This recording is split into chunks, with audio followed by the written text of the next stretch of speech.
Broadcasting live from the Zimmer Communications World Headquarters. This is Wake Up Mid-Missouri. Get ready, pal. Here's your host, Randy Tobler. Welcome in, everybody. How you doing? It's Wake Up Mid-Missouri. I am Randy. There's producer Hannah. There's Stephanie. Good morning. And Mr. John Marsh hanging out. Yes, sir. Good morning. No cicada pee yet, but we continue the cicada pee watch. I keep thinking back to John's feature the other day about cicada pee. I woke up in a cold chill over that. But there's more stuff going on. Because it was raining down on you like rain. I mean, that was bad. They said the trees were weeping there, but then they thought it was like some sort of magic, and then it was actually cicada. One of our texters said you better watch out in the trees because the copperheads like to eat the cicadas and they'll be hanging from the tree. John, you just launched a whole shop of horrors here, man. Yeah, and guess what? We're not done yet. Okay, all right. They haven't even shown up yet. Yeah, well, I used to think crunchy meant going to the nutrition store, the supplement store, the natural food store with your moo-moo, and you know what I mean, the crunchy people. But now crunchy's going to mean something new. We'll have to see. Now, we have a lot going on. Donald Trump, on his way to courtroom, is doing some campaigning this morning. He stopped by a construction site, was talking with the construction workers. The populist uprising coalesced, and it was like, USA, 4 more years. He just finished a little gaggle with reporters and people there. That's some breaking news this morning. He's making some lemonade out of lemon. That is his trial, and I know we'll be continuing to follow that. In addition, Speaker Mike Johnson shows up at Columbia University yesterday and had a few things to say to the young skulls full of snowflake mush. And then and Ilhan Omar had something to say as well. We'll cover some of that. And then, of course, yesterday the bill was passed. And that there will be no funding for Planned Parenthood. That's now on the governor's desk. Yeah, the Senate had passed that maybe last week or a couple weeks ago. It was over in the House. The last week or two, we've heard a little bit of tension between the Senate and the House on who goes first and who needs to pass what in order for someone else to pass, the other side's whatever. And this seemed to be one that was perhaps holding up some of the other issues. And importantly, the Senate still needs to pass the FRA. And a lot of folks said, we've got to get that, Planned Parenthood ban on first, and then we'll be okay with passing the FRA because that ensures no money is going to Planned Parenthood. So the passage of the bill yesterday should shake some things loose. Yeah, it seems like there's like this, the first domino needs to fall because of various people that claim that they're not going to let the next domino fall until the first domino falls or the previous domino falls.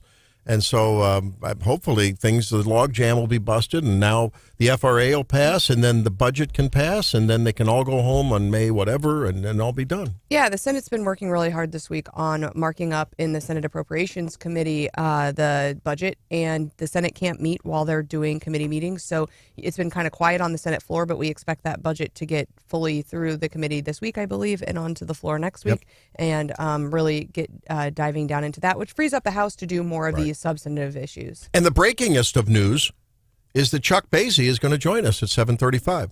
And he's got an announcement to make, so you will not want to miss that. Chuck Basye, who had recently announced his run for the state Senate seat here, has a big announcement to make.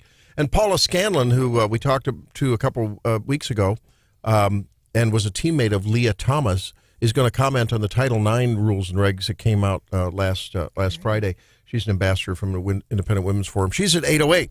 So lots coming up this morning, and of course, the most important of guests are you. 573-874-9390. When you text or call, and or send a drone in with your comments. If you'd like to send a drone, drop it off by the front door. They'll pick it up. Stephanie will pick it up, and we'll take a look at it. Randy, I was thinking about it yesterday, and Hannah and I were at an event earlier this weekend, and it was mentioned how many days are left before the primary election. And I thought, I think we're even on a shorter timeline because, if you count the no excuse absentee, because anyone now can show up 2 weeks before the election and vote.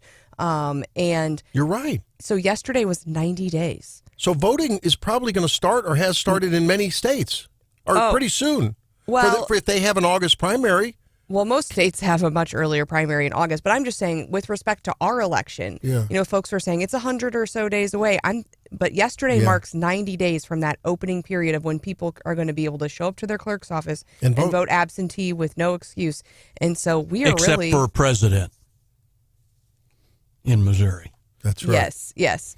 No, but I'm talking about our statewide. And, it's interesting because I feel like some days I think, gosh, it's so far away and we've got this whole summer. But 90 days isn't a lot of time.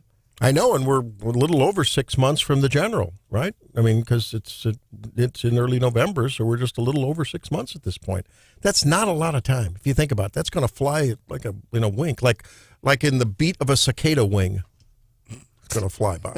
It will. Everything's going to be cicada palooza. Can I call pineapple on cicada wings? No. It's going to be cicada palooza from here on in. I love it. Pretty much. Yeah. All right. We're all crunchy now. Hey, here's Speaker Mike Johnson at Columbia University yesterday. He had a thing or two to say to the young'uns. Go back to class and stop the nonsense. Look, if we want to have a debate on campus about the merits of these things, let's do that. But you can't intimidate your fellow students and make them stay home from class. Think about that. Is that right?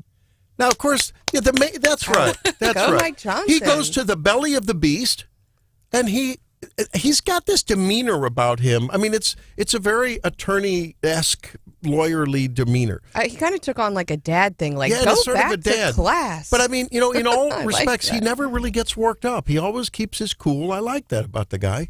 I know you guys learned that. Wasn't it one of your first classes? You learned not to, while your client's ranting and raving and jumping up and down, you just like, well, don't worry. The next step is this. We're going to take care of it. This is all going to work out. Very... Right? That's what you... There are all types of lawyers. Certainly there are lawyers who scream and jump up and down and pound on the table. But I don't think generally that's what I think. Most everyone is... And that's good. I think most lawyers have learned that's probably not the best way to get things accomplished. I wish our politicians would watch. Take a note. That's what I was thinking. Can someone teach them, please? Yeah, where's Johnny Cochran when you need him? Yeah, that's right. Yeah, if it don't fit, you must have quit. There you go. Okay. So now what's interesting is you have Mike Johnson saying that, and then you have Ilhan Omar saying this. Oh, wait a minute. What happened? And it is not surprising that he would go out to Columbia University and stir up really more anger and hate and endanger the lives of young people who are at the encampment at Columbia University. Okay, wait a minute. Now go back and hear this. Now here is Mike Johnson fomenting hatred and threatening the lives of young people at Columbia. Let's hear it again. Go back to class and stop the nonsense. Look, if we want to have a debate on campus about the merits of these things, let's do that. But you can't intimidate your fellow students and make them stay home from class. Think about that. Is that right? Here's a little more of death threat fomenting from Speaker Mike Johnson. If this is not contained quickly, and if these threats and intimidation are not stopped, there is an appropriate time for the National Guard. We have to bring order to these campuses. We cannot allow this to happen around the country. We are better than this. I don't know. I think that I think Jack Smith needs to indict him. I mean, this is fomenting some kind of, right? I mean, fomenting insurrection. I mean, why not? They were passing out new indictments yesterday in Arizona, so it sounds like they were. Yeah. Yeah, well, I know you'll be talking about that and more on the Daily DC Rundown in a little bit. I mean, you listen to what he actually said. You're right. It sounds exactly what your dad would have said. Now, I told you there was a curfew at 10 o'clock. You better be in at 10. You know what I mean? And he's like, we can talk about whether or not you want to back that curfew up, but for now, you're expected to play by the rules. And he's talking about safety, and particularly about the other students who don't feel safe, who've been threatened, some of whom have been harmed, and said, we're here to educate. Let's get educated. And it's not fair that some folks are having to hide out because they don't feel safe because of this. And, it's just, but I mean, good on him. I think you're a bigger fan of his than I am currently, but I think this was a really powerful move for him to go there, to give this speech, to call order to the situation. He didn't have to do that. He could have done, I think it matters. Yeah, he could have stayed on Capitol Hill if he wanted people to beat up on him. That's right. Exactly. Right. I think we're seeing some true leadership there. I think I have this theory that there's some higher level, some 4D chess going on with Mike Johnson. As George W. Bush said, some real serious strategery here. Okay. I love what he said that about strategery.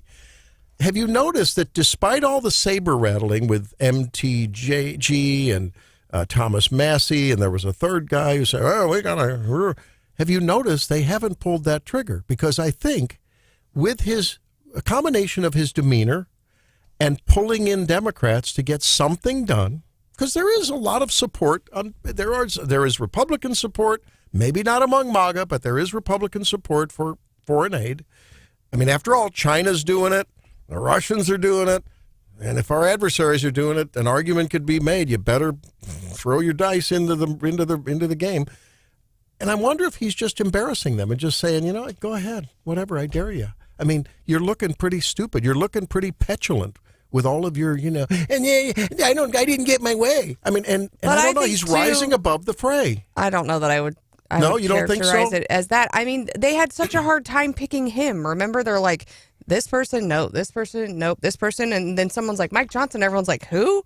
And so if we actually remove him, like, what good is that going to do? And I think they've learned their lesson. I mean, they removed McCarthy, and they got more of the same. And I mean, I think the Democrats really would love to get Biden, but then they're like, we definitely don't want Kamala, so we're not going to get rid of Biden. And so I think he's like, what did I say the other day that didn't really make any sense? The least best option. I mean, he's like, the Dems like him. Yeah. I mean, a bunch of them came out of the woodwork to support him after the vote. But even on the Republican side, I don't see them getting anyone else in there that helps their cause. So for now, and we've had, I think Congressman Luke DeMeyer has been pretty clear. For now, their goal is to get on TV and to be to have these media moments, which they're getting. They can go bash Mike Johnson, file these motions or whatever. So they're getting what they want out of that, and then they don't really ever have to do much.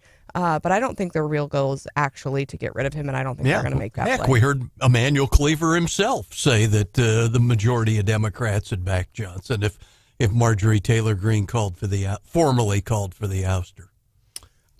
And if you think about it, though, I mean, a lot of the folks are coming back at me, and I understand that. How many billions did Mike Johnson, says John, did just help send to foreign countries? He needs to go back to class. He did it for the PR after what they just passed. And so I don't know. It could be that this is all. I mean, I think cynicism has taken us over completely. I mean, we don't trust that anyone does anything anymore for the stated purpose at which they say they did it. We're always trying to read into the heart.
like he does.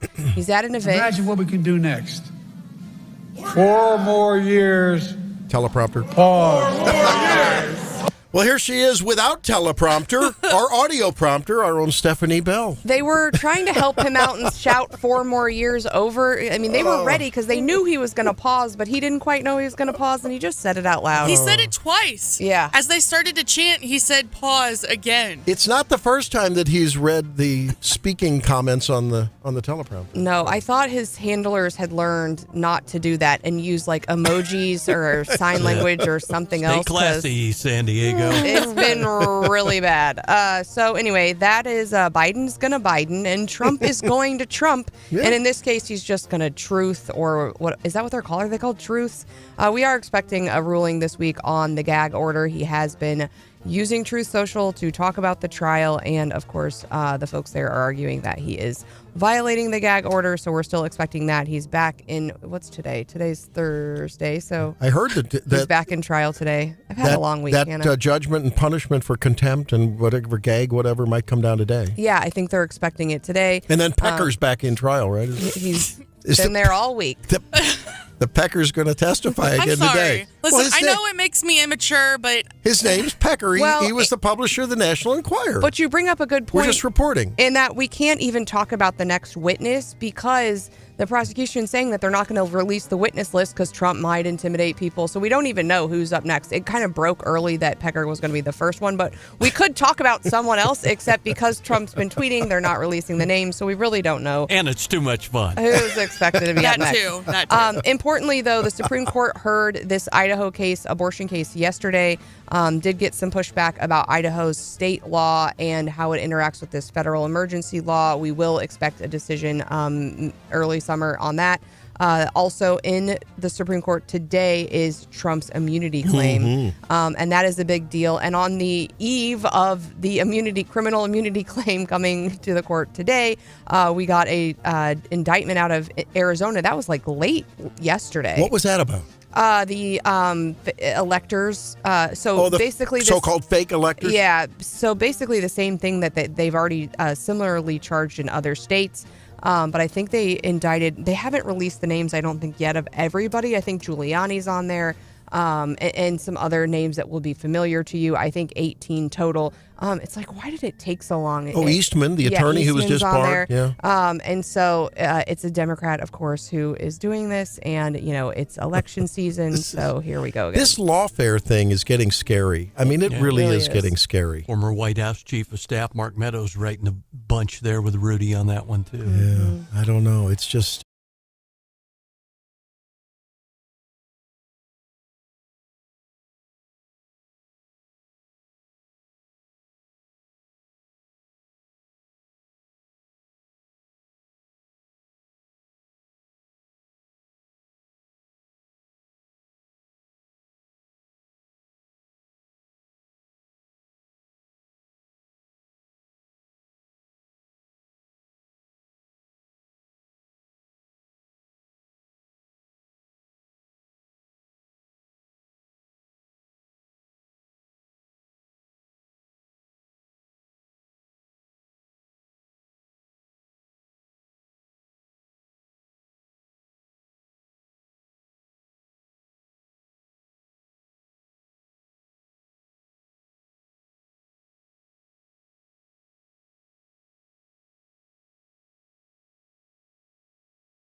for rape is in Missouri? I really got worked up over a story. I got excited about a story I saw in Louisiana.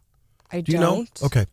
I mean, we know that there's like years and years and years in prison, right? I mean, and depending on whatever kind of John, do you know what they can do to folks that rape people? Rape girls? I think it's 5 years to life in Missouri, if I'm not mistaken. Well, So it's a wide range. Yeah, I'm going to file a bill. For any of you legislators listening, I want to file a bill. First, you'd need to get elected. Well, I'll file a bill before that, and then they can file it. I don't think that's how that works. Well, can they do a proxy bill file for me? You can submit some language to your favorite Easy. legislator. I'll Hook and up with ask Rudy them. Veet. Maybe he'll file. Okay, Yeah. well, all I have to do is copy and paste whatever bill in Louisiana allows this to happen to a 54-year-old man who repeatedly raped a 14-year-old girl. Livingston Parish say justice is finally served after 54-year-old Glenn Sullivan admitted he raped a young girl. The allegations have began several years ago that Mr. Sullivan had repeatedly raped her, and one of the rapes, actually the first rape, at the age of 14, she became pregnant. A judge sentenced Sullivan to 50 years behind bars and physical castration. Castration is something Assistant District Attorney Brad Cassio says is not common, but paints a clear picture. The state legislature gives us tools that we can use to fight crime and protect victims. And Okay, so I'm just thinking, look, this is a tough one. I wrestle with these issues. This is, in a way, sort of, no, it's not like well, maybe it is a little bit the same broad question as capital punishment. But, you know, I think we all have a reasonably wide window of grace. But then the only person that ever had the ultimate total window of grace was Jesus Christ, right? I mean, there was forgiveness no matter what. But there comes a point where you just want to turn the tables over in the temple and you say, I'm done. No more grace. I think in some jurisdictions across the land, rapists can be, they can give like anti-testosterone shots, the same kind of shots that they give to folks who have prostate cancer and stuff to cut down on the testosterone. Is this too harsh? Is this cruel and unusual? Or is this, in fact, righteous punishment for a heinous crime? Think about it. Raping a 14-year-old girl, taking away her innocence, she'll be scarred forever. At least emotionally, if not physically. There weren't any details about that. I don't know. This is just a story that's close to my heart because I've seen it in the past, and professionally, medically, I've seen the ravages of it, not only acutely in the emergency department, but long term. And I thought, yeah, good for Louisiana. Maybe someone in the legislature would like to take that up, and it seems like a very Missouri kind of thing. No? I think it is. What do the ladies in the family think? I don't know. I think I'm still... I hate to laugh about it. I'm just feeling awkward. Okay. Wait, Hannah feeling awkward? This is a revelation. I'm trying to figure out if I want to ask this question. When they say they're castrating him, what exactly does that mean? Removing his testicles. Okay. Because that's where the testosterone comes from. And, I mean, presumably that's what's driving a lot of this. But he can't. I hope they do it like they do with livestock with a rubber band. Oh. That's all I'm saying. I don't know. Yeah. Well, I think of a lot of states, if you look at their rape laws that allow castration, a lot of them talk about chemical castration. Well, yeah. And that's what I'm talking about. It's an anti-hormone treatment, but you have to then submit to the anti-hormone shot. And I think Louisiana has the option for physical castration. That's what this was about. Wow. Yeah, physical castration. And here's what the prosecutor said. I mean, it's good. She became pregnant. A judge sentenced Sullivan to 50 years behind bars and physical castration. Castration is something Assistant District Attorney Brad Cassio says is not common, but paints a clear picture. And he thanks the legislators for giving them that in their toolkit. I wonder what Locke Thompson thinks about this. I wonder what Jesus Osete thinks about this. So he's going to spend the rest of his life in prison as well, right? He just said up to 50 years. Yeah. But hopefully he won't do any further harm when he's in prison. I think, it's an extreme remedy. And I think, so I think there are probably a lot of people, it's something that I don't think that can be undone. For an right? extreme crime. Well, and that's what I'm saying is, so in instances like this, I think where he's a repeat offender and clearly has an issue, I think it makes sense. I think where, you'd have to be careful about drawing the line, because certainly, just like the death penalty, there have been people who've been charged with something, been convicted of something, and later found out that it wasn't them. So I'd want to be careful in how it's applied. But in this case, where the overwhelming evidence is that, it was, a repeated offender, I think, why shouldn't you have an extra tool in your toolbox? Well, yeah, I think... Or one less. So to speak. Yeah, it takes some cojones if you're a prosecutor to take the cojones, if you know what I mean. But I think that, I would like to think that broad knowledge of this would be a deterrent, because there's one thing guys don't want to think about. And I'm sorry, if you're a guy and you're looking at what happens to guys that do this, I just don't think people say that capital punishment isn't a deterrent, this kind of thing. It's because it doesn't get publicized, and we don't show this to the would-be criminals, which are generally young, developing minds who don't think about consequences. Well, this is a consequence they would think about. I guarantee you. Well, and I think you're right, and I also think that's kind of sad that the threat of that is what prevents someone potentially from harming an innocent victim. Yeah, I mean, I'm not... More women than men have told me that you know what guys think with.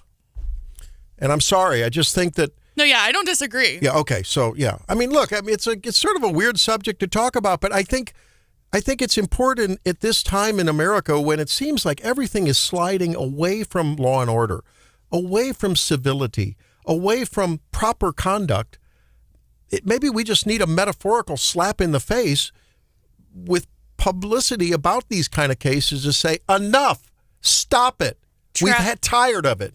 Travis on the Wake Up Mid-Missouri live video feed, he says that any animal that molests should be executed. Castration is the easy way out. Wow. Okay. Derek says a friend of mine sent me a picture of some dude who put an elasterator band on himself. Never crossed his mind. Remember the rule that we're not going to read any text. Careful. And please don't share the picture. Yeah. Well, no, there was no picture there. And Charles brings up a good point. He says, so what about cutting off your trigger finger if you've been convicted of killing someone with a gun? Look, I'm talk like the Middle East kind of penalties. Where do you draw the line? Who's had their identity stolen? You hear about the home identity thieves where they forge your deed, and I can't believe that happens, but apparently it happens. I'm sorry, if you catch a guy who has nothing better to do but go and do some terrible crime that disrupts someone's life, I'm sorry, maybe you make the typing a little less easy. He has to learn to do voice to text. I'm sorry. I've had it with people who think that it's okay to take other people's stuff and hurt other people. But I think we're getting really into a debate about maybe like an eye for an eye, and I'm not sure. That's what I was just thinking. I don't think. Well, I'm sorry, I don't know. I mean, what's wrong with that? Because what we're doing ain't working, gang. What we're doing isn't working. You tell me that what we're doing's working. But I do think that there are a lot of conservatives out there, I think me included, that are pushing more and more to the criminal justice side of conservatism, and there are. And a recognition that people make mistakes, and that in certain circumstances that they should be able to be rehabilitated from those mistakes. Permanently mutilating someone's body when they have made a mistake. And I think, but with your example, Randy, I mean, it wasn't like somebody made a mistake and was going to be recovered from that. I agree. I am in 100% agreement with you. Absolutely. We might as well go on to another topic. These are not mistakes. Good. These are willful, malicious.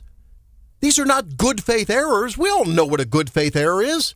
You don't good faith error hack into my mom's computer, take over control for 3 hours, and then the rest of the family has to. I've been involved in that. Yeah, but you could be young. You're on drugs. I mean, people make young, stupid, other mistakes, but I think the developmental neurobiologists say that wiring is done by 25 or 26. If you're a 35-year-old tech hacker and you're doing this, I'm sorry, you lose a digit or two. I'm sorry. Can we talk about Quentin Lucas? Because I think he made a mistake. Yeah, well, I don't think we should take his fingers. No. I'm But just sorry, the legislature's about to take all his money. Yeah, he's about to lose some digits in the bank account. Yeah. There you go. Yesterday, so we heard, what was it, last week, that he was talking about making he's talking to other mayors. Maybe he's going to make Kansas City a sanctuary city. He's doing a bunch of press.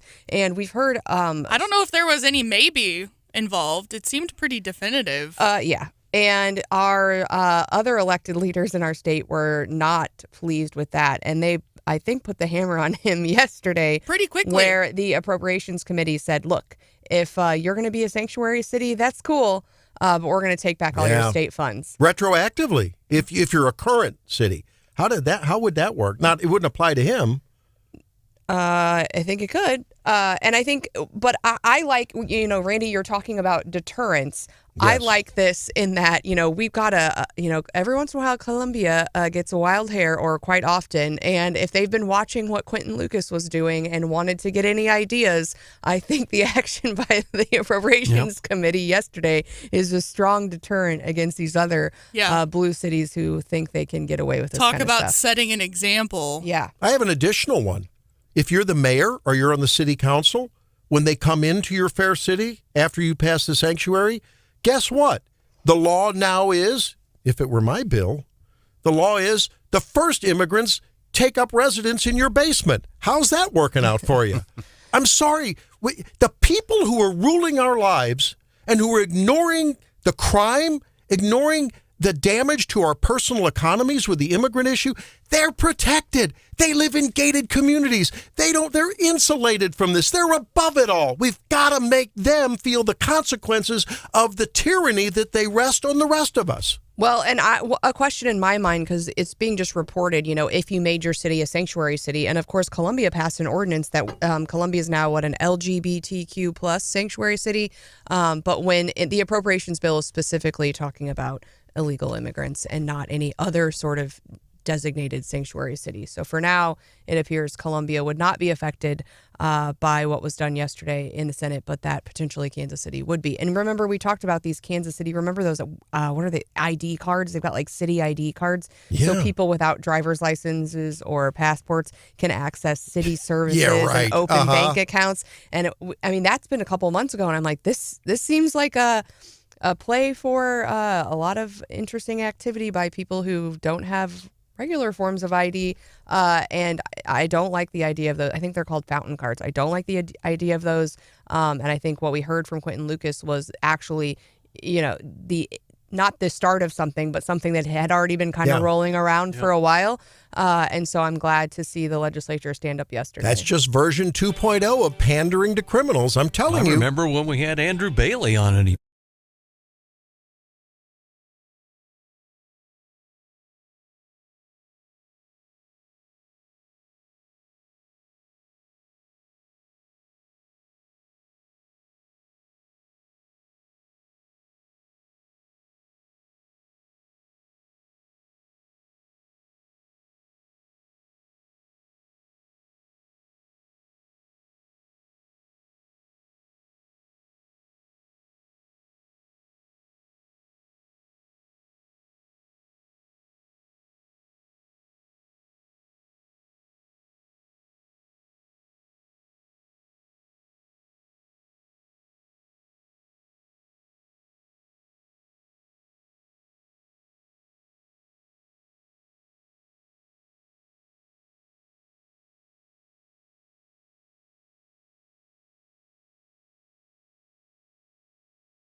The only foreboding news that I have is for people who fell for the headlines.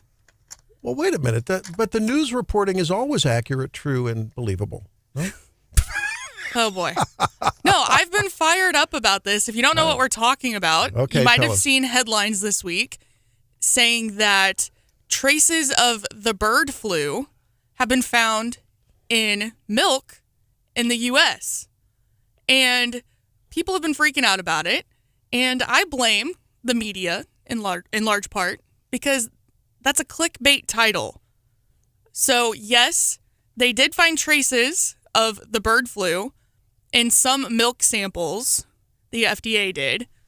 However, if you actually read the articles attached to these clickbait headlines, you'll see that they're inactive versions of the virus and that you're not at risk for catching the bird flu from drinking this milk. Because, hello, pasteurization, okay? This is Exhibit A as to why you shouldn't drink raw dairy products or raw milk in general. A lot of the natural crowd's not going to like that, Hannah. I know, but this is Exhibit A, okay? Yeah. That is what pasteurization does. And for anyone who isn't familiar with how the process works, they're literally just heating up the milk to a certain point so that it kills off any gross stuff that might be in it, like the bird flu. Yeah. And like to be sold in a grocery store in the United States, a dairy product has to be pasteurized. And so I know it's hip, it's crunchy to go get... Not as crunchy as cicadas. Yeah. To go get raw milk from, maybe a local farmer, or I know sometimes the Amish communities sell raw milk. Yep. Don't do it. Get it right from the tap. Do it. There's also, risks with doing that as well. I will say MDA, the Department of Agriculture has been watching this very closely. Yeah. I know we've got a state veterinarian who's on top of this, Dr. Struberg. I'm hoping we can get him on to talk about this. Yeah. I know he's been following it. And actually, I was just on the Agriculture's website. If you search avian influenza, it was actually last updated February 22nd, 2024, and has a lot of resources about what's going on. And so rather than clickbait online, maybe let's consult the experts. But and I think his message was the last I heard was the same as yours, Hannah, is that we are not that we should not be your hair should not be on fire. We are not concerned. It just makes me mad because nobody reads articles anymore. They just run with a headline. I know, they're on their 15-second TikTok reels all day. Meanwhile, if you go to the store, $4 a dozen for eggs. Oh, yeah. Right. No, but, this reminds me of the COVID thing. Remember when you had to get a negative test before you could come back?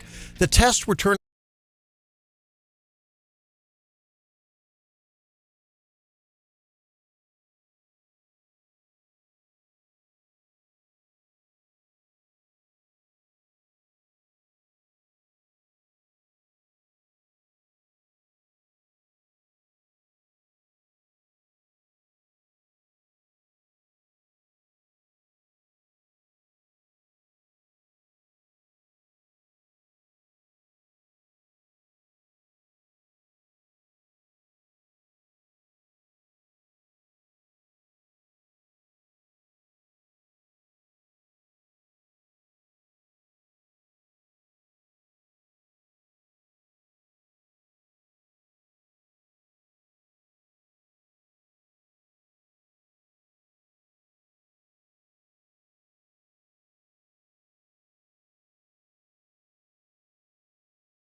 A little bit of ranting going on, a little bit of venting. I vented about crimes against women. Our poopy pants were squarely secured. I don't know if poopy pants. I think whatever. And then, well, your poopy pants over avian flu in the. Oh, for sure. dairy. I'll admit it. Yeah. I'll admit And it. TikTok. And yeah, well, definitely. Student loans.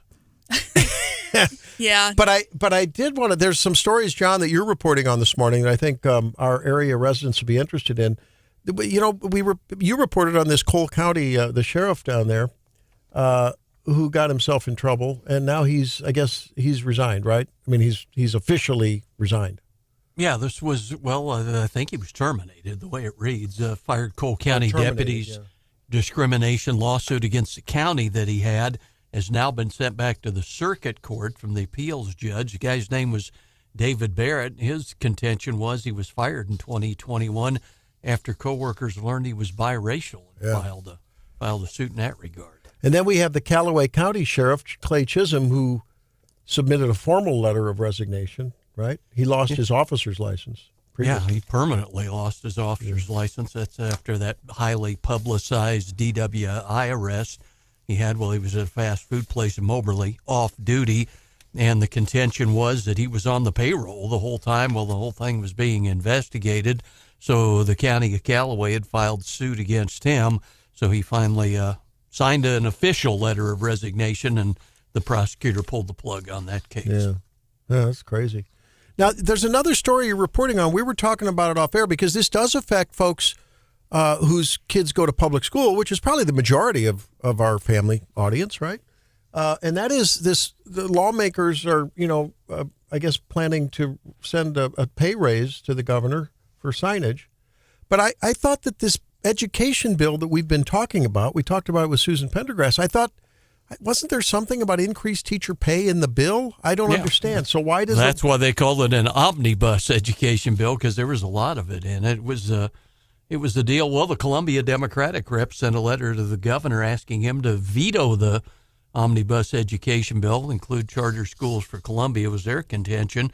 But it was the one that when Parson made the big deal about raising starting teacher pay and all, this is the thing that's been on the books for a couple years, that renewed funding for grants to school districts to increase teacher starting salaries statewide to $38,000, and some folks had problems with that. And the act itself, what the SB 727 did was it created this teacher baseline salary grant fund.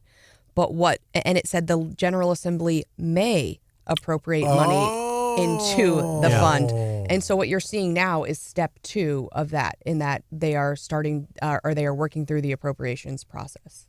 Yeah, and the point of contention was because the way it read, as I recall, it was the state would pay 70% of it, but the catching point was, especially for some smaller districts, that they had to pay the rest. Well, maybe it's just a control thing for legislators. They're like, we may. What did you do for me yesterday? We'll see if we'll give you a little money. Teacher salaries in Missouri, Say what you want about the teachers, but it's a good point. Teachers don't make a lot of money. There's lots of attorneys who spend a lot of time arguing over those little words like may, shall. Yep. But I just think you think of it from the legislators. Yeah, we want to keep that leash on. We want to keep control. And by the way, wink, wink, wink, NEA, you donate a little to my coffers. Well, yeah, we'll probably make that appropriation. I mean, I don't know. I don't think that's Forgive it at all. the cynic in me, but no, certainly the legislature's been flush with cash lately, and they've got a lot of money. But certainly that you could anticipate that might not always be the case. Well, they're not going to roll back, though, are they? They're giving themselves a little bit of discretion, which is common. Stephanie, you think they're going to roll back a 38? Once a government-funded largesse is in place, they're not going to roll it back. It happens with all government programs, right? You don't. The teacher pay grant has been a temporary deal for the last couple of years, and they elected to put it into the budget each year. It wasn't like it was, a multi-year thing that was stretched out. But I hear what you say. There's no reason why it couldn't be. And I mean, I think it is foreseeable that certain programs are zeroed out in favor of others. And sometimes they don't have a choice, right? I mean, we've been in budget times before where it was all you reported on, John, was cuts. Yeah. But I can't imagine them ever dialing back this new normal of the baseline teacher salary of $38K, which is not a lot of money. I mean, these days, that doesn't buy a lot of groceries. What did you say, eggs, or how much? Did you say? $4. I saw $3.79 at an unnamed grocery store. There are people who work 12 months a year who have a college degree who make much less than $38,000 a year. Yeah, so I know. I will say that. But I mean, I'm just saying in the grand scope of things, it's hard to cobble together a household living on that, and right? maybe you should make that choice for yourself before you decide a career path. Whoa. And she calls me tough for taking off the cojones of someone who rapes a 14-year-old. Hello? I have a sister who's a teacher, so I feel like we could. And she made very good money in Jefferson City. She coached, she got a master's, and she made twice as much as some of my other friends who had college degrees who were working. What were their degrees in? Advanced gender studies or what? I mean, I'm just saying. Well, no. I'm not going to let you get away with that, counselor. What are those degrees in? Business. You can go into business. You can get a degree. Yeah. You can start at a well-known company, and you can make $28,000 or $30,000 back then. But you can climb the ladder. That's what you're hoping to do, right? Yeah, I think you could. Yeah. But that to me is actually sort of a traditionally standard and accepted career path, right? You start in the mailroom, and if you play your cards right and you're a good company person and you make money for the company and you're loyal, the company takes care of you, and the next thing you know, you're in the C-suite, right? Yeah, you don't get into education to get rich unless you're in the front office side of things. Yeah, and I think a lot of people choose that career path because it does give you a lot of flexibility. And I think, can you even put a price tag on the flexibility of, flexibility in your summers, flexibility perhaps in your afternoons, if, having and starting a family is the goal of yours? I think, most people, who are trying to get rich, they're trying to get rich because they want more flexibility and more time. And so maybe teachers are actually the smart ones because they don't have to get rich to have a little bit more of that flexibility. And they do have a pretty lucrative retirement system. Yeah, and they can do that. And they can work a summer gig, and stuff. Okay, can I propose another bill? It's only a bill. Okay, a Randy bill for homeschool. Why do we have homeschool tax credits for mostly moms? Most of the people that homeschool, when I talk to my homeschool friends, it seems like the moms are doing most of that work. I don't know. I would agree with that. Okay, so why isn't there a family tax credit for moms who are essentially teachers?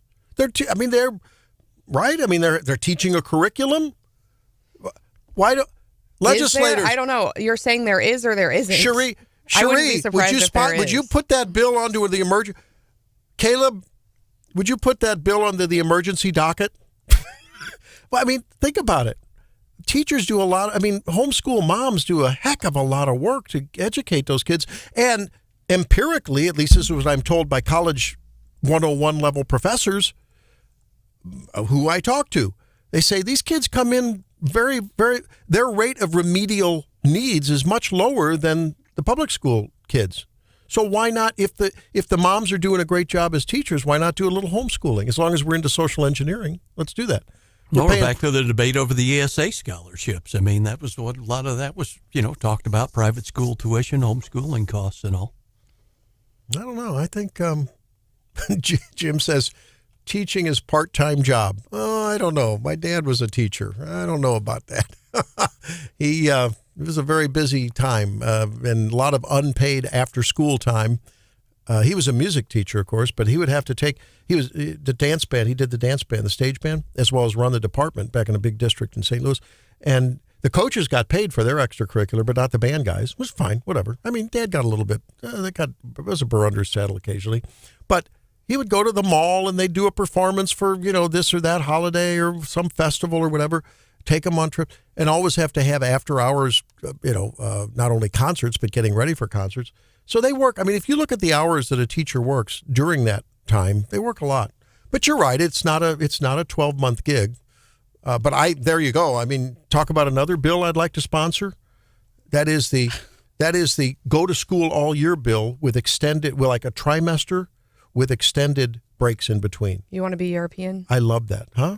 Japanese? Yeah, that's how the Europeans do it. We could do worse when it comes to educational proficiency. And crush our And crush. We could do worse. And crush our tourism industry. It There wouldn't you go. collapse. No, actually. When's Steph going to take the kids skiing? Wait a if you do 12 minute. months Hang on a minute here. Think about it the other way. No, we can just ski for 3 weeks. The lines at Disney would never be as busy as they are during the summer because people would be having these rolling trimesters. They would be steady income for the tourist places, right? Everyone wouldn't be jumping on board in the 3 or 4 months that they have. I think there's. I took my kids to Disney in the middle of their schools. I don't know. I don't want to sound like a broken record, but is what we're doing working out very well?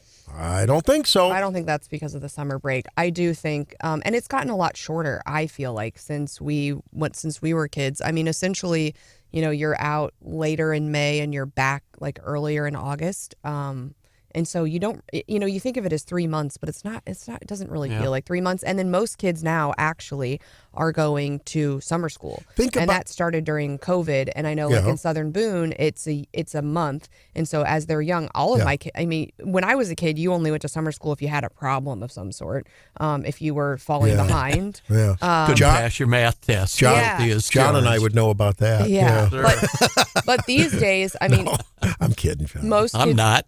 Most younger kids go to summer school. So my kids are in, through the end of June typically. And so they're off July and part of August. Now, I mean, they're doing well in school with that longer period, but I think a lot of kids do that, and we still don't have test scores that we're really proud of. Again, I'm just going from what I hear teachers say, what I know my dad said, what other the academic, the core academic, the recovery rate that they have to then do, the recovery salvage to re-educate these kids after they're off for 3 months. They forget half of what they've learned, especially as you progress through the math curriculum or the science curriculum. One builds on the other.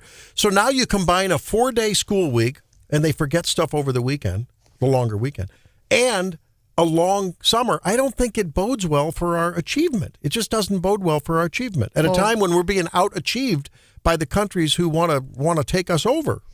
We're not doing well from an edge. Have you tried to have a cogent conversation with some of the graduates these days? They can't string words together.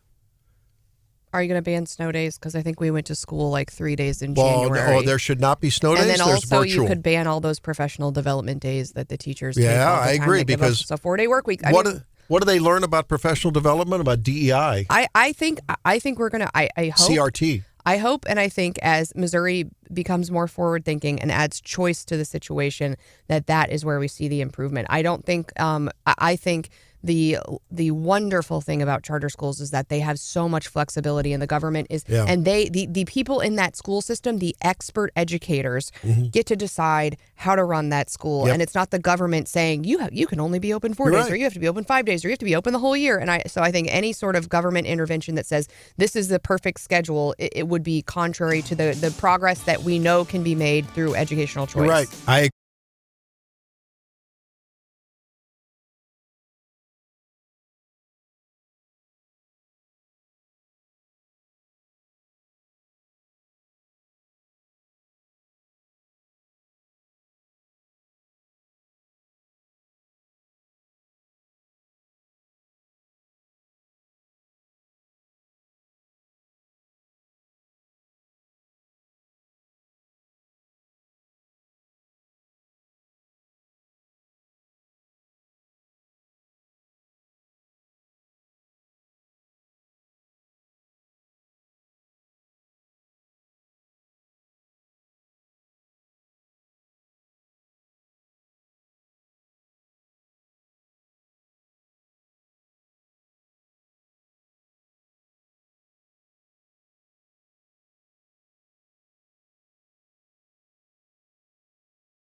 of us are talking about. What is it? And it's some big country music news that came out this week.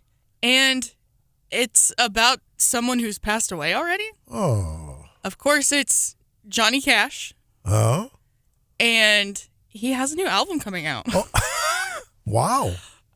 His son is co-producing the album, and they have unearthed songs from 1993. Interesting. Some of the last songs that Johnny Cash recorded. Huh. And they were just kind of demos. And so... And in the vault. Yeah, in the vault. There's 11 songs total, and all of the vocals were already recorded.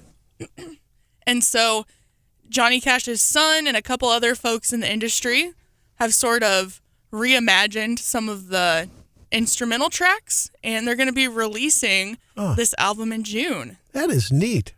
I did have to laugh a little bit. That's cool. Because one of the comments that I saw on this announcement was, how do we know that these are actually from 1993 and they're not just AI? Oh. Good point. AI songs. And I do think that's a good point. I hope that they're legit. Since his son is involved, I would hope that it was legit, especially. But it's pretty cool. Yeah, that is. To hear new music from Johnny Cash. They just did this with the Beatles song that they Yeah, they released did, earlier didn't in the year, and they found a demo, and then I think they used a little bit of AI to try to reimagine it. But then again, like maybe they were in the vault or not released for a reason, and that would be my like if you were an artist and you were, you know, lying there in the grave, and you're like, those are the ones I didn't release because I didn't like them. These were the clunkers. These were. I don't want my legacy to include those. Yeah. That I left them off there for a reason. So I guess, like from the family's perspective, how do you determine like they really wanted to put these out, they just didn't have enough time, or like these were we had left these in the vault for a reason.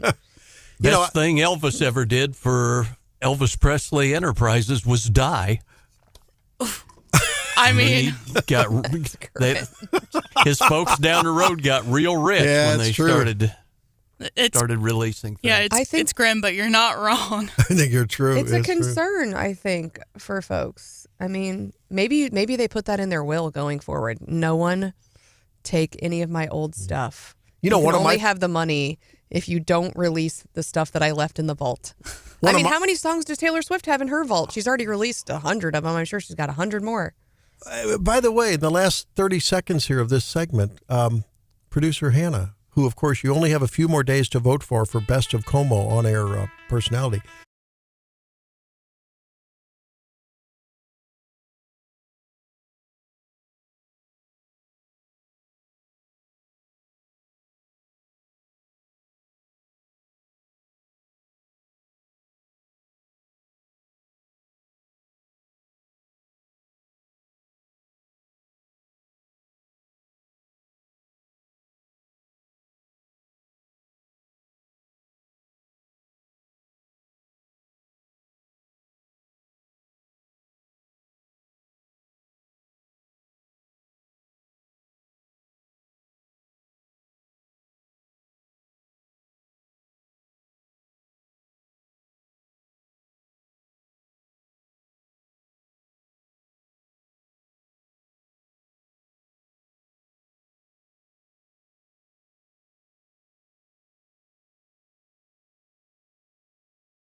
being with us. How you doing this morning? I'm doing good, Randy. Thank you so much for allowing me on this morning. I guess I can just go right into it. Unfortunately, I received a medical diagnosis a few weeks ago, right around the time I filed, and I have prostate cancer, and so I'm going to have to withdraw from the Senate race, unfortunately. Oh, but I was going to try and hang in there, but I had another test that the doctor recommended, an MRI, and it indicated a different cancer. Oh, Lord. In the same area, so I don't know what the status of that is yet. We have a biopsy scheduled next week, so we'll find out what that is. But I think it is better to focus on my health than getting involved in a really nasty Senate race. So anyway, I appreciate your indulgence in allowing me to get on and let everybody know about this. I'm going to send out a press release here in a little while. But anyway, I don't really want to make this about me, as I. Well, a couple of things there. Chuck, a couple of things. First of all, thank you for your transparency in this. It takes a lot of courage to do that, and secondly, thanks for doing it on the program. And most importantly, we will be praying for complete resolution and healing for you. Well, right, and I appreciate that. And as I told you in our communication, that I would not have known about this. When I turned 50, I'm 65 now. When I turned 50, I started getting yearly physicals, checkups, and I would not have known this if I hadn't been doing that, because when you get a blood test, I'm sure you know about the PSA levels. Mine really went up dramatically over the last 18 months. So my regular doctor encouraged me to go see a specialist, and long story short, that's how we detected what I have. And I would have not have known that if I hadn't been doing the yearly physical. So I really want to encourage everybody to take that seriously. I know it's a hassle to go to the doctor and go through all these different procedures and everything, but I found out that it is very, very important. Well, Chuck, I'm so thankful for you raising that issue and highlighting your own case to make the plea to people. Look, in our fledgling practice, now just about a year old, I have a lot of our listeners, and several men who haven't seen a doctor for several years have seen me. And I've had it's a privilege to help them understand where they are at and where they might be going with things that we're picking up. And I think there's some regret on the part of folks that don't see a doc for a while and they don't get their checkups. And so we've had an opportunity to really do some of that education. So especially guys tend to only go to the doc when they're feeling bad. Well, I know, as women, we give guys a lot of grief about that, and they say that we nag them or whatever, but we've had the conversation before about how a lot of people don't have a primary doctor and how it can be serious. So, I'm thankful that you're spreading the message man to man. It's really big deal. I think it's important. Yeah, well, it's important for women, too. And it is. I think you're right about the men. They tend to be stubborn about a lot of stuff, asking for directions and other things. So, anyway. They're invincible, right? Men have that air of invincibility, which they're not exempt from the same kinds of maladies that bother every Homo sapiens. You're right. Yeah. So, I'm actually encouraging my two older brothers to get their checkups done, because I think they're both in that same, what we already talked about. They're a little stubborn, don't get checked a lot. So, anyway, we're going to take care of that. And, but I really appreciate you allowing me to be on the show this morning. Hey, Chuck, Mike Murphy here. Sorry to hear the news. Sorry to hear the news, and best wishes to you. Let's jump the subject just a little bit here. I know it was a big deal to get you into this race so that Stephen Weber had a competitor, an opponent through this race. Do you know what happens now? We were doing a quick check. I think they reopened this. Can somebody still file? Can they get a candidate still? Do you know? Yeah, I don't know exactly. I've been told, but I've been kind of worried about other things. But I think once I withdraw, which I plan on doing that later this morning down at the Secretary of State's office, I believe it opens up for a 5-day period. And but I believe that if that's not correct, I believe the county committee, since District 19 only covers Boone County, the county committee can select somebody if they choose to get involved. And we do have a young man that I'm very hopeful that he gets in. I don't really want to tip his name, but Senator Laughlin has been discussing this with him, and I'm hopeful that we do get somebody to step up. All right, that would be great. Yeah. Well, when and if that young man decides to step up, put a buggies in here, that we'd love to talk to him. Okay? Yeah, and I sure will. And yeah. I do think that's what I expect to happen as well. I know there was a reopening when people withdraw before the close of filing, and so that shuffling in the last little bit of candidate filing, we saw a quick reopening there. But I know the secretary at that time released a statement about what the reopening period. So as soon as that paperwork's filed, I suspect we'll hear something from the secretary. Yeah. Chuck Basye joins us this morning as he withdraws from his senatorial race to tend to some medical issues, and being very courageous to expose that and to actually encourage everyone out there to make sure and get your regular checkups.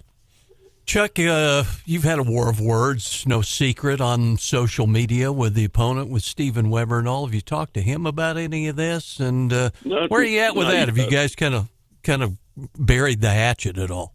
Well, not yet. I don't really have his direct contact information. I have his email, but I'll probably reach out to him later. And I know it might sound childish to a lot of people, but I only respond to people that hit me first, and that includes the Facebook stuff. I probably shouldn't do it, but anyway, right after I filed, Stephen Weber sent an email and had some very choice words for me, and I didn't appreciate that. I don't think there's any need for that. I don't think I'm a awfully bad person, as they put it, and so I responded accordingly. I don't think that's appropriate, but anyway, you can disagree with somebody policy wise, but you don't need to get into name calling and all that. But anyway, and he's continued to do that. Of course, they're trying to raise money off of it, but I'm very hopeful that somebody will step in there and make him take a stand on issues, because that's very, very important in a Senate seat such as Boone County. We need to have somebody that'll challenge it'd be the same way if I was running unopposed. I think somebody really ought to get in there and make the other person take a stand on very important issues that affect all of us.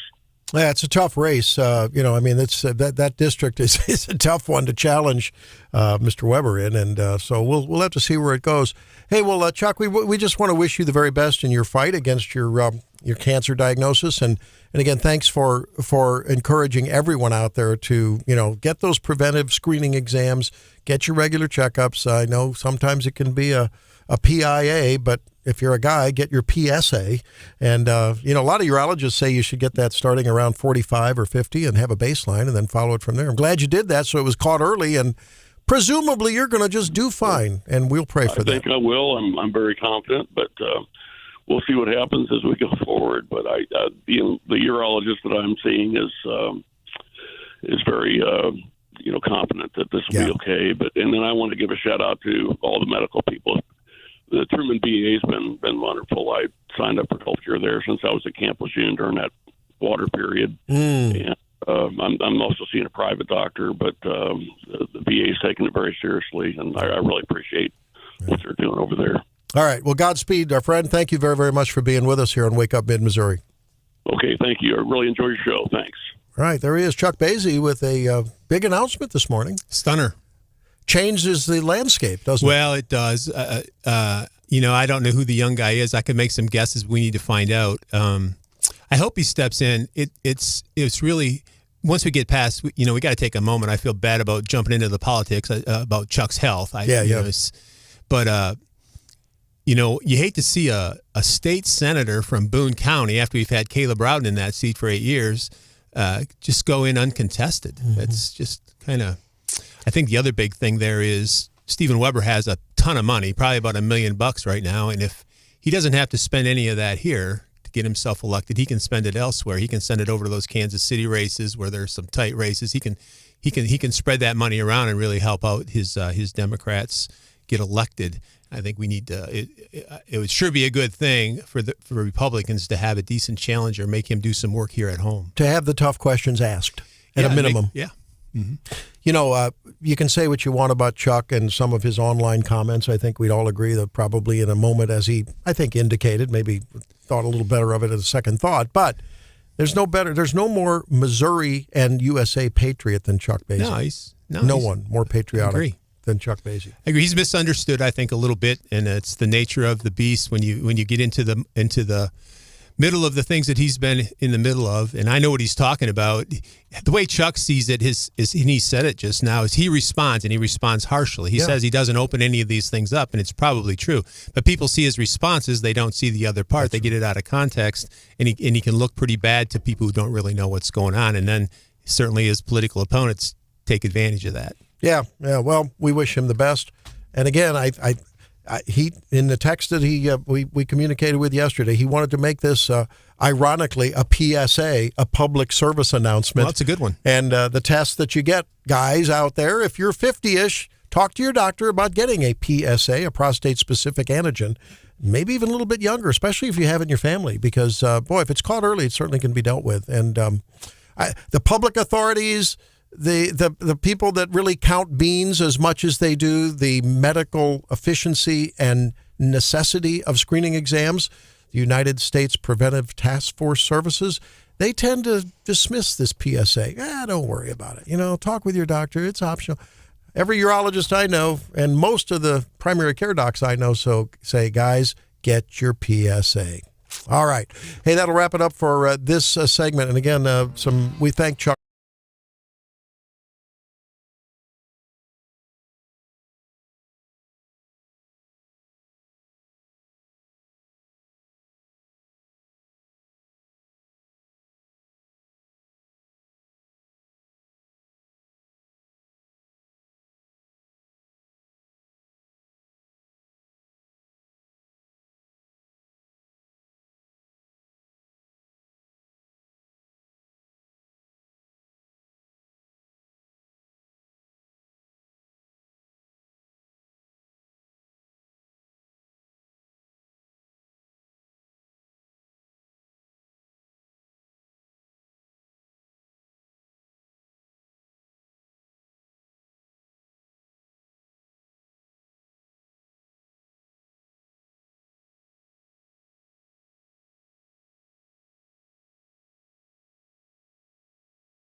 Antoine's and Brennan's. The Audubon Insectarium in NO has long served, yeah, you know where this is going, has long served up an array of insect-based treats at its Bug Appetit Cafe. Cinnamon Bug Crunch, chili fried waxworms, and crispy Cajun spice crickets on the menu. Zach Lehman's the guy who's working up the cicada dishes that now may become part of the menu. He is now offering a green salad with apple, almonds, blueberry vinaigrette, and roasted cicadas. Fried squishy cicada nymphs dressed on top with a warm mixture of Creole mustard and soy sauce. And says, heck, we've been doing dragonflies in a similar manner.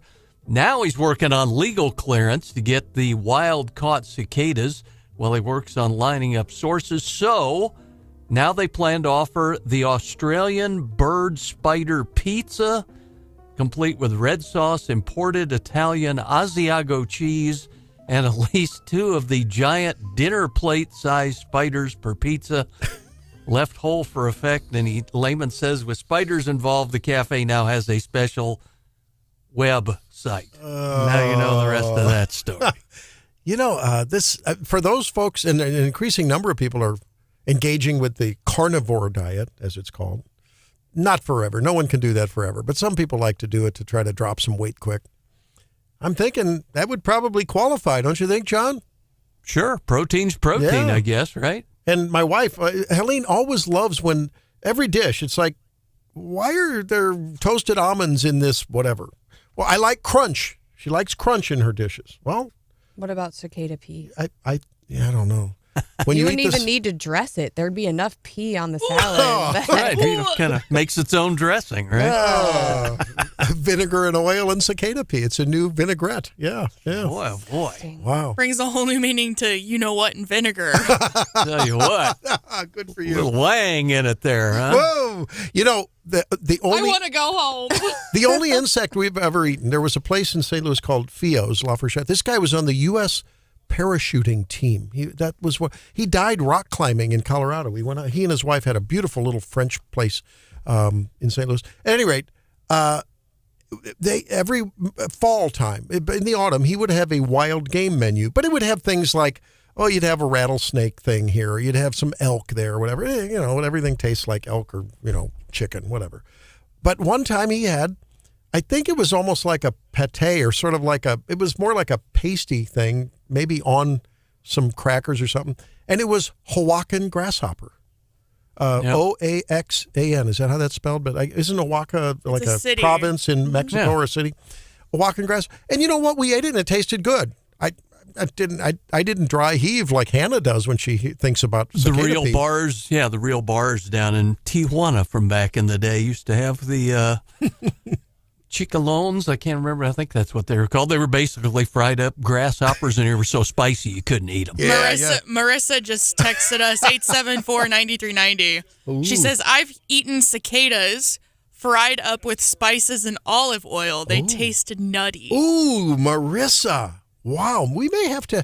Do you think should we have an on-air cicada tasting at some no. point? No? Absolutely not. I mean, Heck, we're game. Yeah, I'm game for just it. put all that red Cheeto dust on the cicada, and Randy would eat it. He's been eating those fire Cheetos all week, I'm pretty sure. He cries the whole time. I'm trying. He Yeah, still I do. keeps going back. Well, but yesterday I forgot my string cheese and oranges. Cheetos for breakfast it is. The only caloric delectable around was those atomic cheese balls.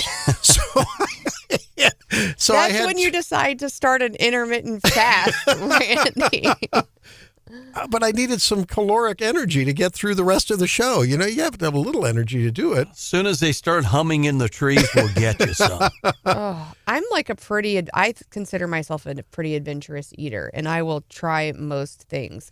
I don't think I've ever had bugs, and I don't think I ever will. Sandy texts us, ew, like 5 E's and 5 W's. Yucky. Oh, that's great. When are these things showing up? Anytime now, I think is the plan, Geez. Jack says cicada homebrews are being paid. Will this Beware of bad the weather on the microbrews. way keep them away? I don't think so. I think they're coming. There's no doubt about it. All right, when we come back, Title IX, what's it mean for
statutes and sometimes absolutely corrupting them.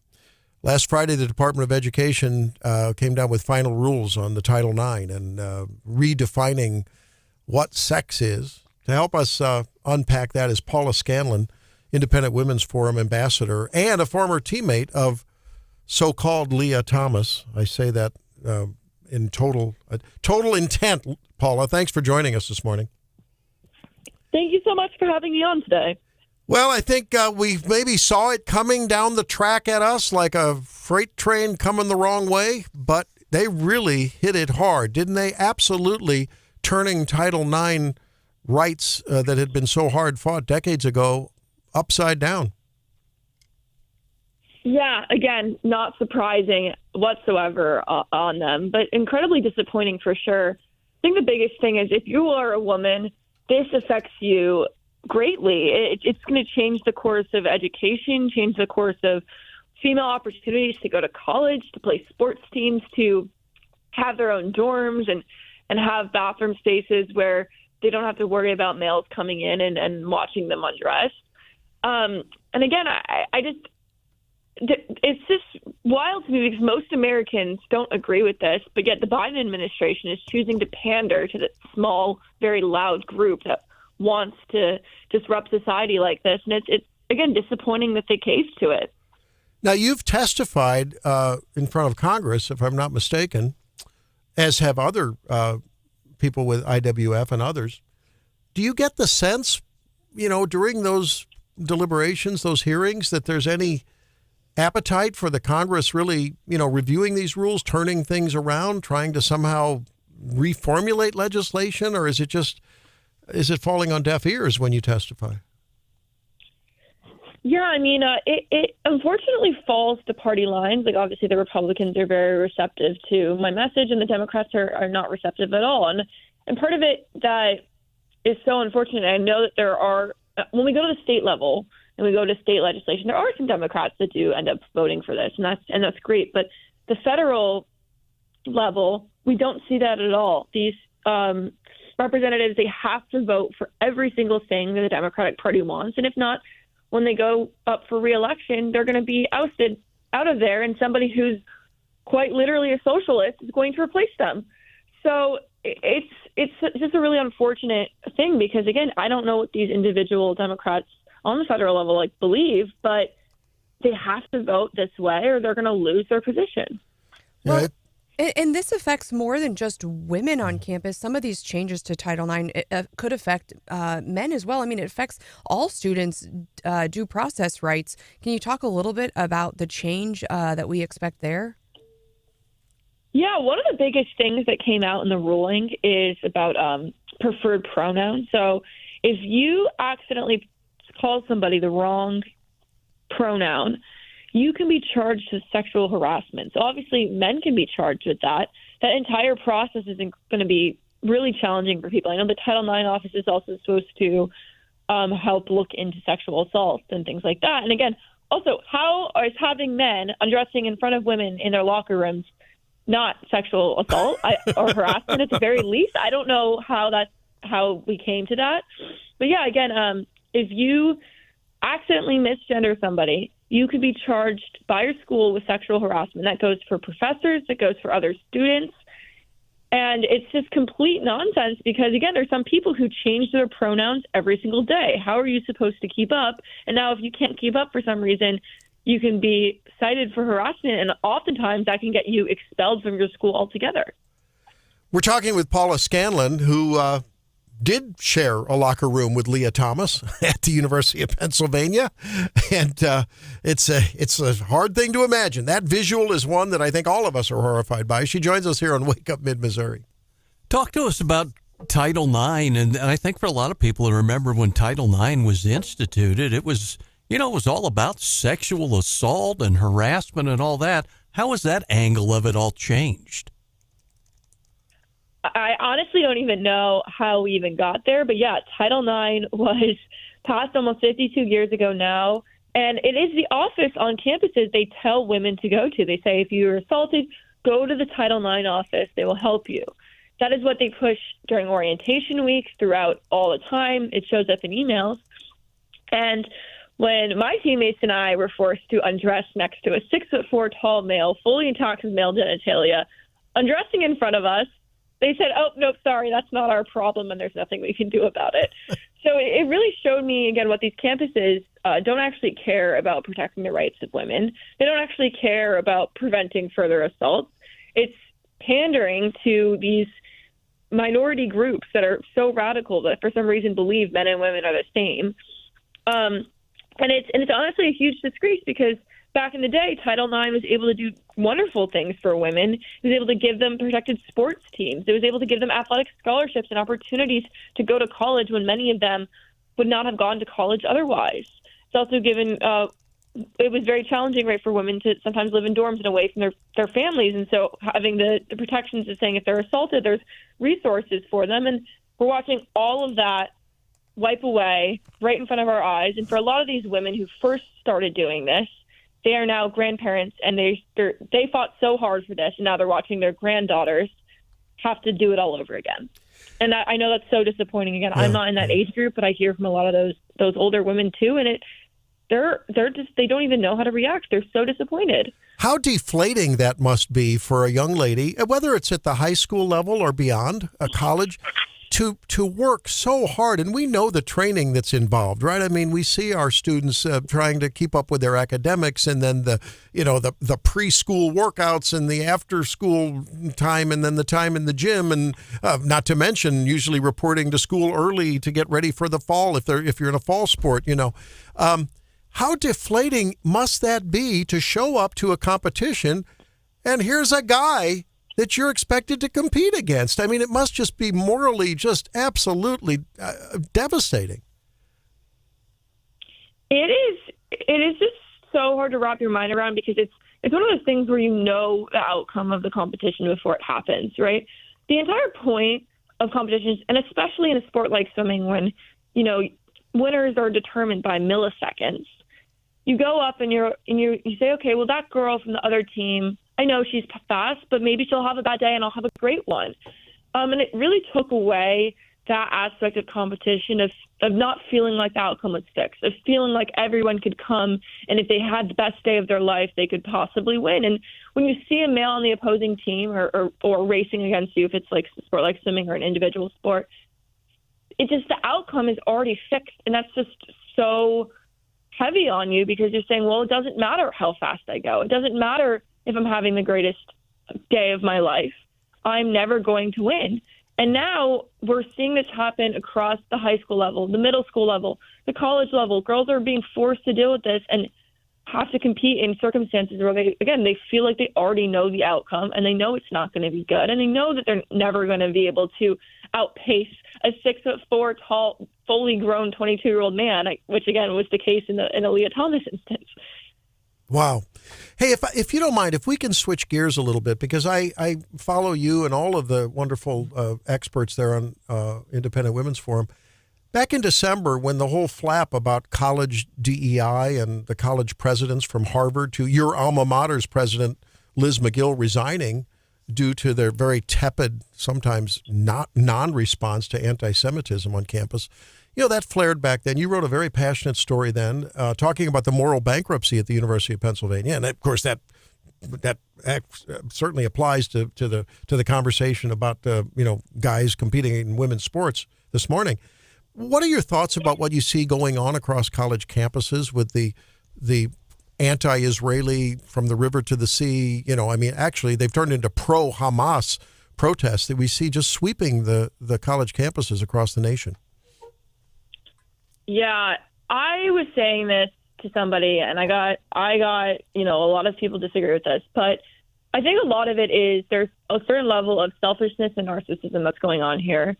The entitlement of these students to think that disrupting campus, trapping students into lockdown, and getting classes canceled is somehow going to solve an overseas conflict is incredibly misguided. And the thing that's so interesting is when you look at this, you're saying these are supposed to be just the brightest students in the country, right? Again, Columbia, Harvard now are having these wild protests. I just don't even understand why they think that this is the solution, and how the universities are also not coming in and saying, you guys are disrupting classes. You're disrupting every single thing that's going on. And they can't stand up to them because they're afraid of looking bad. And they're saying, oh, well, if we, get rid of these protesters, we're going to look bad and we're going to get canceled. And so nobody has a backbone to stand up to them. So they're allowed to literally, they're allowed to act however they want on campus and make the whole campus crazy. I mean, I know Columbia is going online for the rest of the semester. You're telling me people's parents are paying hundreds and thousands of dollars for Columbia education, and they're taking exams online? Yeah, I mean, it's just crazy. I wanted you to hear something that this is maybe a second, spike in that whole cult mentality. Here's an interview with a New York University student, and it's interesting. You talk about sort of this movement that do they think about what they're doing? I'm not sure they know what they're doing. Listen to this. And what would you say is the main goal with tonight's protest? I think the goal is just showing our support for Palestine and demanding that NYU stops. I honestly don't know all of what NYU's doing. Is there something that NYU's doing? I really don't know. I'm pretty sure do you know what NYU's doing? About what? So they don't even know what they're doing. It has something to do with Israel. I mean, it's so... these kids are going to look at these videos later in their life and go, what was I thinking? I mean, how embarrassing for them. Like you say, these are supposed to be the best and the brightest, Paula. You have to just scratch your head, huh?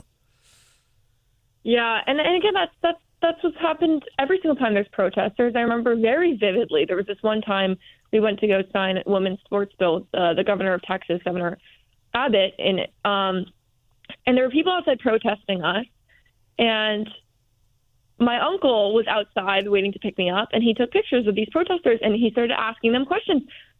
Half of them were not even there about the sports bill that we were signing. Some of them were just saying, we hate Governor Abbott, or, stop banning our abortions. And that had nothing to do with what we were there talking about that day.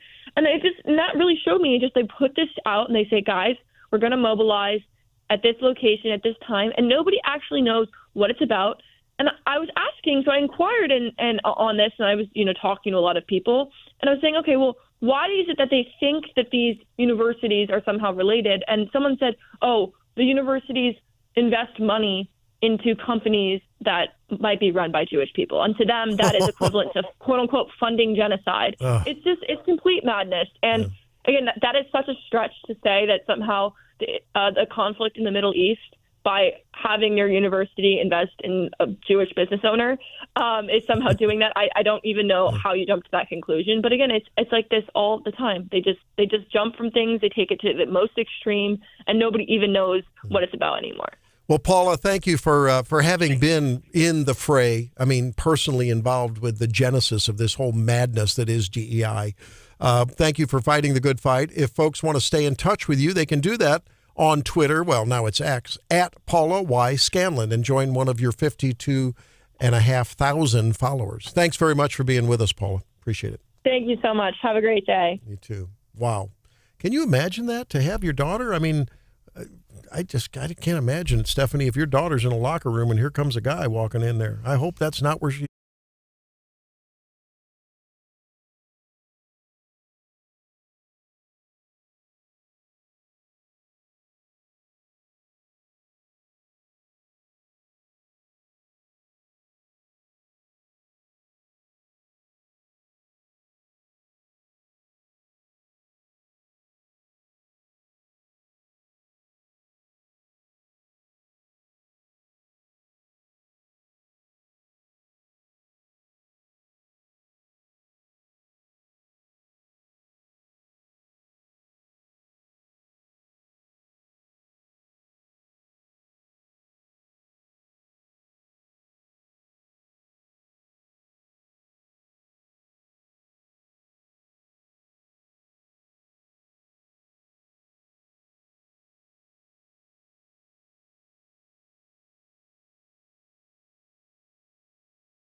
up just a hair.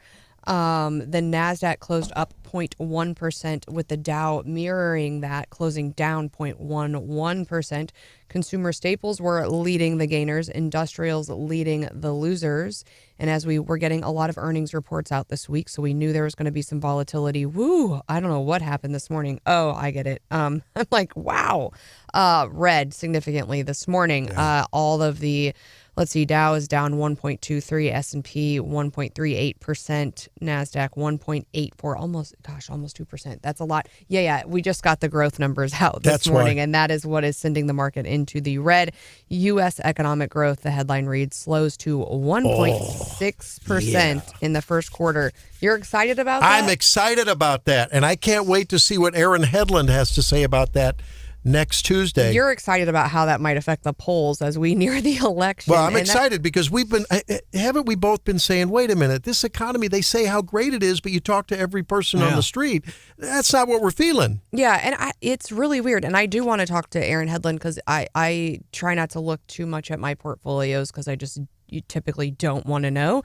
But I know, for example, the markets have been doing really well. And so it's a strange position for me. And I think for a lot of people right now, because if you're looking at, and we've been complaining about home prices, right? But the thing about that home price is that if I were to sell my house, I would actually be making a boatload of money. Now I'd have to find some place to go. But if I'm looking at my overall net worth, I'm in a pretty good spot economically because of the growth in the market and because of the growth in my home value, right? So if I just am taking that snapshot, and on an everyday basis, different story. Not good. But if I look at my portfolios and I think, man, retirement actually might be something that I could do eventually. I think people are a little bit conflicted, but certainly this growth number is. What were they saying for the GDP the other day? It was like 2.5%. They were predicting. Yeah, now at 1.6% rate in the first quarter, well below that expectation. And of course, the T-bills jump up when that happens.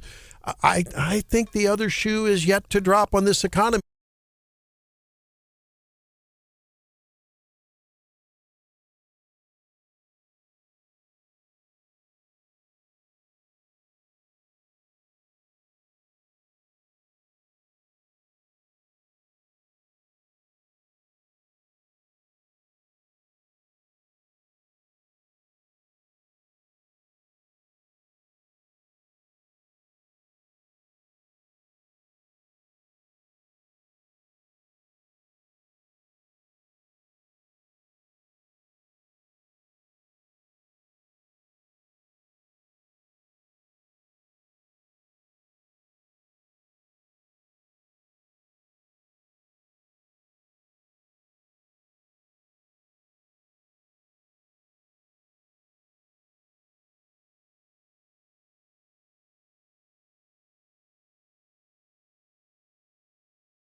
Thank him for that. If you don't get to hear the show all morning, you can listen to the podcast, of course, later on. And now some breaking news, Hannah, on Harvey Weinstein. Yeah, the New York Court of Appeals has overturned his case, his conviction. So, yeah. Because the trial judge, was indiscriminate in letting in information about other, when witnesses were complaining against him. The story just came out, so we're working on ironing out the details. Yeah, what I've learned is that, just what I saw in the first paragraph or so was that, so someone was witnessing about their experience with Harvey and I guess referencing other allegations that he had not been charged for. And Stephanie, that can't be admitted, right? That's not supposed to be part of the trial. We had a long discussion earlier this week about evidentiary issues and how many appeals turn on what evidence did come in and what evidence didn't come in.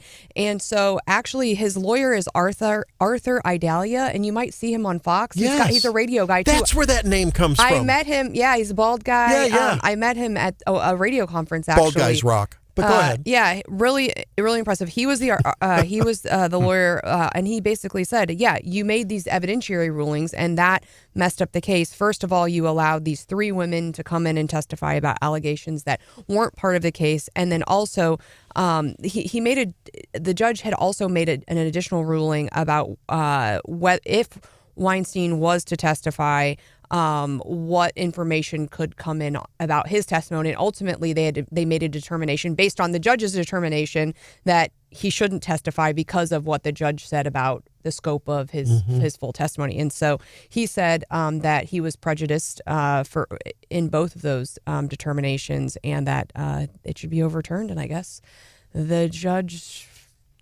agreed. This was the Supreme Court of New York. Yep. And but now he'll still be incarcerated because of a conviction in L.A. Yes, he had a separate conviction. He will remain, but the Court of Appeals has overturned the conviction officially, and what we just got word this morning. And this case is a big part of what kicked off the #MeToo movement back in 2020. So this kind of came out of nowhere for me. I don't know about you guys. Yeah, I was surprised to see this morning. I really wasn't aware this was going on. But in a stinging dissent, it was not a unanimous appeals court decision or Supreme/appeals court. Judge Madeline Singas wrote that the majority was, quote, whitewashing the facts to conform to a he said, she said narrative, and said the Court of Appeals was continuing a, quote, disturbing trend of overturning juries' guilty verdicts in cases involving sexual violence. So the majority's determination, she said, perpetuates outdated notions of sexual violence and allows predators to escape accountability. I was telling Mike Murphy, I've heard a guy, a 50-year-old-ish guy, successful businessman in a different city, say on air, my wife died, or I think it was either a death of his spouse or a divorce. He says, I'm not dating. Because if we have a relationship and there's intimacy, I don't trust that in the wake of that, that I won't be accused of something. And these days, accusation is tantamount to conviction because of the media and I'm not saying this is not, why do we always have to qualify it? Of course, sexual assault exists. Of course, men can be victims of can be perpetrators of sexual predation. I earlier in this program said I like Louisiana judge who said that a 54-year-old rapist repeatedly of a 14-year-old girl should be castrated. Okay, so but I'm hearing this from a lot of guys. College dudes are not dating because they're like, I'm not going there. Aren't there some pretty infamous stories about really, really rich people in Hannah, even some like celebrities about like NDAs and contracts? Oh, yeah. It's not really something that, you slide the piece of paper across the table could kind of ruin the mood. Maybe. How awkward, but, right? I think if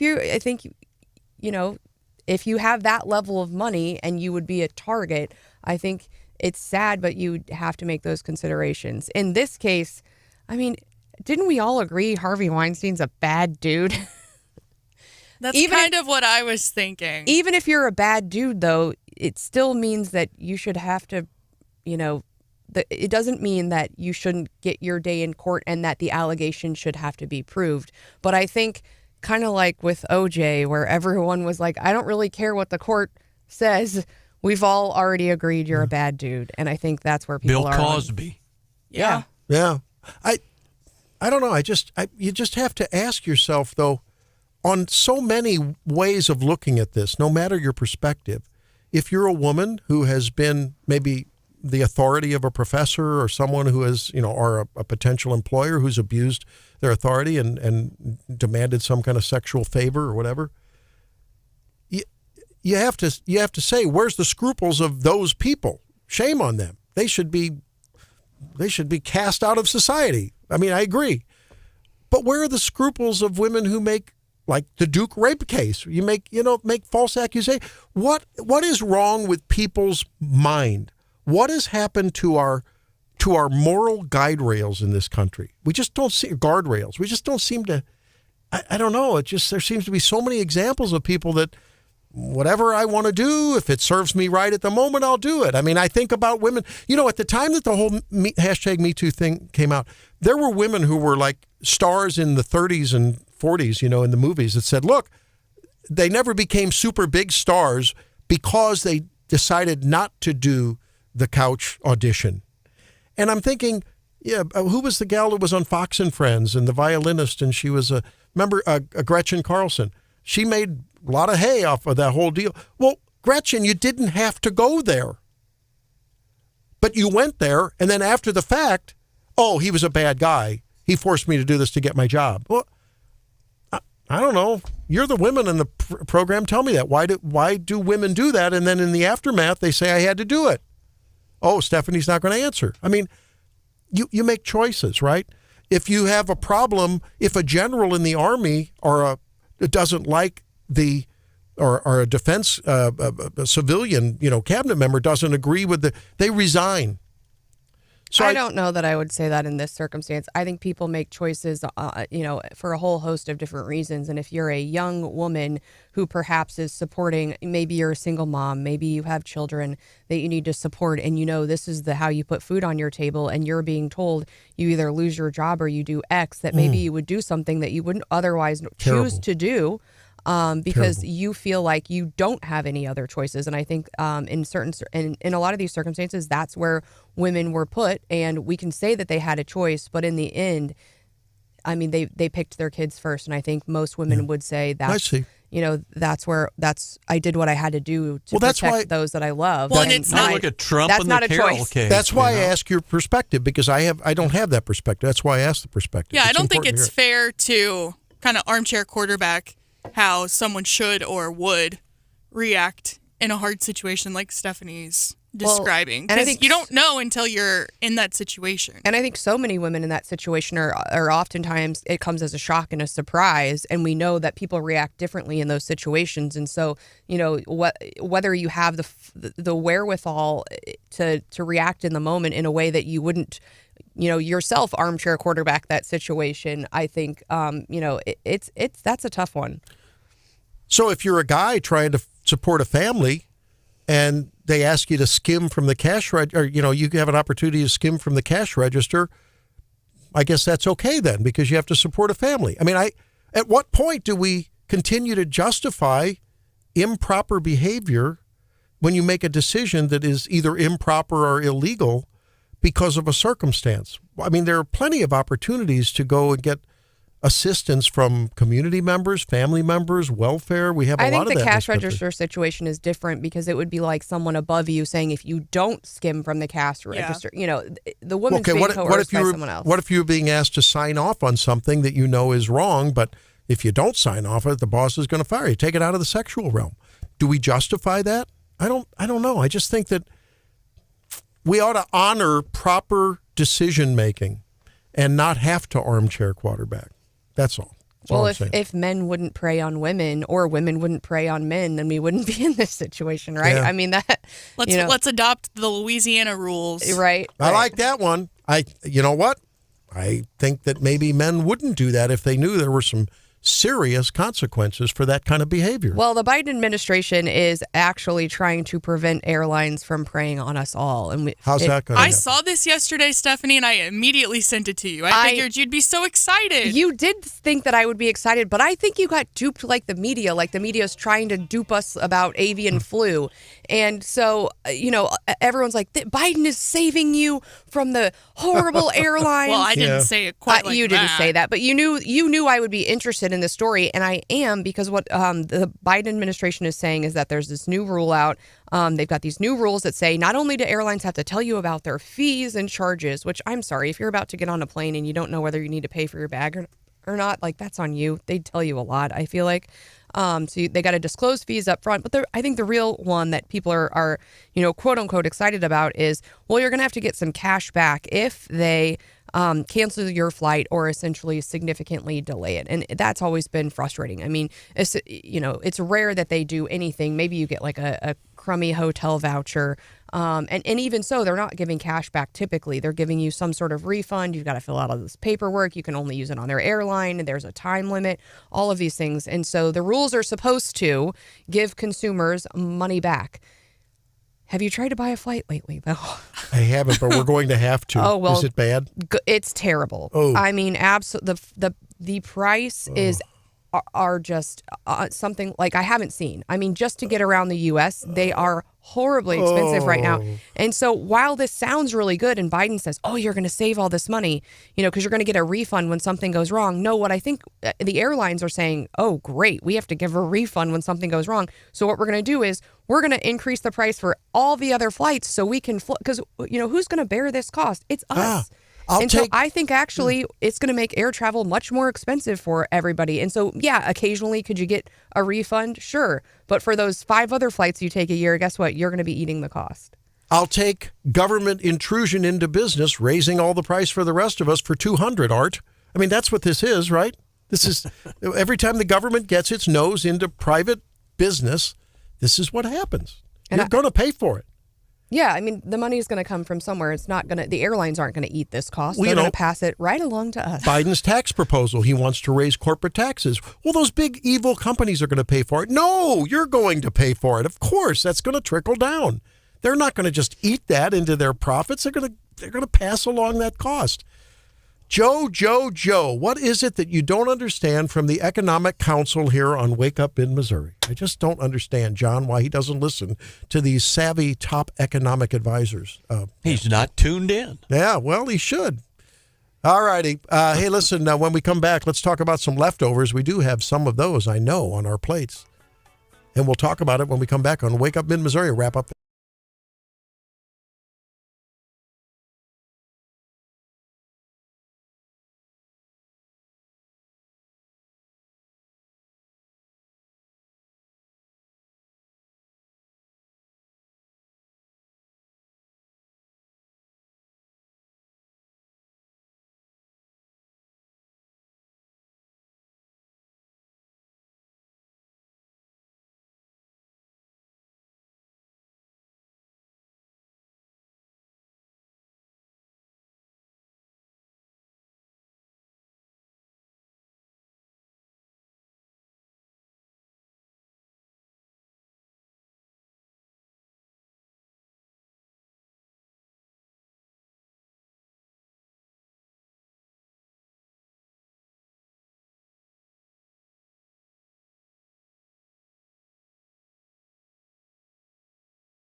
I know for a lot of people that's a big deal, and I know it's weird for Stephanie to be talking about a sports story, but I love Mizzou, and we've had some really good years. We've got a new athletic director announced this week, and there are several Mizzou players that are in the mix. I love a good history, some trivia. 7 is the record for most Mizzou players taken in a single draft. That dates back to 1981. There's been several years where they've had 6 MU players go in the draft. Of course, we will have our eyes and be watching on who goes in this year's draft, but I always love to see additional positive publicity. And Hannah, you're saying they picked up several recruits too here recently. That seems like it's going to be positive. Yeah, speaking of Mizzou football, John, I don't know if you've been keeping an eye on this, but there's been several big-time announcements this week about either high school students who have committed to Mizzou or athletes that have transferred from other schools. But it sounds like there's a kid out of Eureka who's one of the top picks in the nation who's coming to Mizzou. Yeah, chose Mizzou over several, big time football programs. So, I mean, if you watched last season, how could you not? Right, and it sounds like Coach Drinkwitz has been very busy, but it's been exciting to I feel like there's lots of good momentum for the Mizzou football program that's starting to roll. So excited for this season. And for all those Tiger tailgates. Yes. Yeah. It's really tough for college coaches these days with the changes in those rules. And we've, the ex-Alabama coach, he was like, man, it's a new landscape to try to navigate. You have to be a savvy politician. You have to really get through it with the portal and the NIL and all that. So certainly the new AD has his work cut out for him, but I think people are really excited. And the new AD has been sort of hailed for being a champion for NIL deals. Interesting. Yeah, So I think that'll be huge. In this environment, he should do well as now with the renovations that they announced last week? Yeah. Man, if you haven't seen the digital mock-ups of the new stadium renovation they're planning, it's pretty cool. Yep. Pretty exciting. And they're keeping the Rock M, so nobody panic about that. Claire McCaskill, don't worry. What's going on with the kids will still be painting the Rock. Yes. John, we should mention, you've been reporting, and I think Mike as well, on the Storm Track weather team at ABC 17, predicting potentially some pretty, aggressive weather patterns this weekend, huh? Well, they've kind of been up and down in it, but strong to potentially severe storms through the end of the weekend. We could see some heavy rain blow in late this afternoon, stick around overnight, and then not real sure what it's going to do tomorrow. Maybe not, but then another chance of heavy rain coming in Saturday and lingering into Sunday. So they say the threat of hail, thunderstorms, and isolated tornadoes still a possibility over the next several days. And I got to say, here I am, limited government guy, but I'm happy that the USDA is coming in with some lower salt, lower sugar standards for K through 12 meals. Yeah, because school lunches didn't taste bad enough. Yeah, but you know what? You don't want to feed that primal instinct for salt and sweet because you can't read every